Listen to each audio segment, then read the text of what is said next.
काफ़ी यूथ जो हमारे साथ जुड़ते हैं इस्कॉन के साथ, उनका प्रश्न होता है कि प्रभु जी क्या हम फुल टाइम ब्रह्मचारी बने या ना बने, हम ज्वाइन हों या ना हों, क्योंकि अगर कहीं फॉल डाउन हो गया तो, और कहीं हमारा माइंड आउट हो गया, हमें घर वापस आना पड़ा, तो ना इधर के रहेंगे ना उधर रह के रहेंगे, क्योंकि हम अपनी एजुकेशन भी बीच में छोड़ के आ रहे हैं।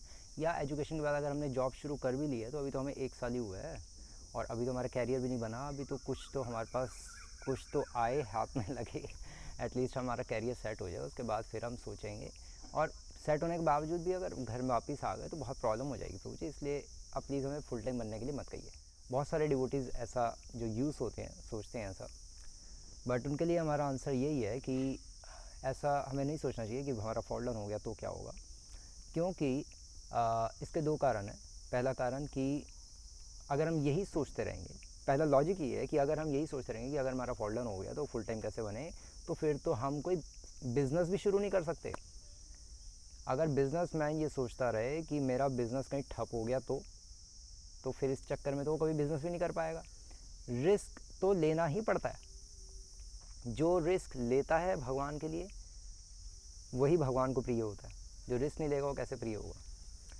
बस बड़े बड़े जो स्टारवर्ड डिवोटीज़ हुए हैं, श्री प्रभुपाद हार्ट अटैक आए प्रभुपाद को इतने हार्ट अटैक आए तब भी चले गए जल्दूज विमान पे, और प्रभुपाद के प्रगाढ़ सेवा भाव को देखकर श्री प्रभुपाद को पूरे वर्ल्ड में फेमस कर दिया भगवान ने। प्रभुपाद ने भगवान को फेमस किया, भगवान ने श्री प्रभुपाद को फेमस किया।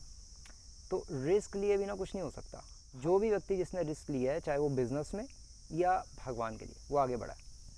बस ये सीधा सा आंसर है। इसलिए हमें नहीं सोचना चाहिए कि हम अगर फॉल डाउन हो गए तो क्या होगा। नहीं, दूसरा ये भी है पॉइंट कि श्रीमद् भागवतम में भी श्लोक आ रहा है कि त्यक्त्वा स्वधर्मम चरणाम भुजम हरेर भजन अपक्वो अथ पते ततो यदि यत्र क्वावा भद्रम अभूत अमुष्य किम। अर्थात कहने का मतलब ये है कि अगर कोई पूरी लाइफ घर में पड़ा हुआ है और अपने बीवी बच्चों का पेट पालन पोषण कर रहा है, लेकिन उसने भक्ति नहीं की, तो फिर उसके जीने का कोई फ़ायदा नहीं है, वो मृत व्यक्ति के समान ही है। और पॉइंट ये है कि वो उसने कमाया ही क्या जीवन में, उसने संतुष्टि नहीं कमाई, क्योंकि उसने भगवान को संतुष्ट नहीं किया।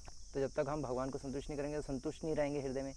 बजाय जो ये व्यक्ति है जिसका फॉल डाउन भी हो गया, ये चाहे घर वापस भी आ जाए, कुछ भी हो जाए, तब भी इसका नुकसान कोई नहीं होगा। नेहा विक्रम नाशो अस्ति प्रत्यवारी नो विद्यते भगवता 2.40।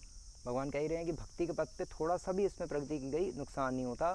चाहे आप घर वापस भी आ जाओ तब भी कोई प्रॉब्लम नहीं है, क्योंकि इम्प्रेशंस पड़ गए, संस्कार पड़ गए, और वो संस्कार हमें मरते दम तक काम आएंगे।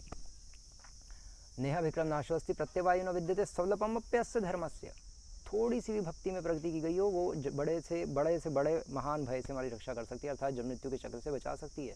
तो इसलिए मरने से पहले जितनी सेवा लूट सकते हो लूट लो, टाइम वेस्ट मत करो, क्योंकि सेवा ही हमारे जीवन का मेन प्रधान अंग है। सेवा करेंगे तो सक्सेसफुल रहेगी लाइफ, सेवा नहीं करेंगे तो ऐसी बस लाइफ चलती रहेगी।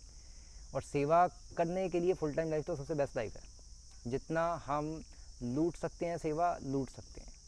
गृहस्था लाइफ में सेवा के कम चांसेस है, बहुत कम सेवा करने का अवसर मिलता है, क्योंकि जॉब, नौकरी, बिजनेस, ये सारी चीज़ों में, और सेल्स टैक्स, इनकम टैक्स, बच्चों की स्कूल की फ़ीस, बिजली का बिल, बस ये इसी में टाइम बहुत चले जाता है। इसलिए अक्लमंदी इसी में है कि एक जीवन तो भगवान के लिए दे दो बस।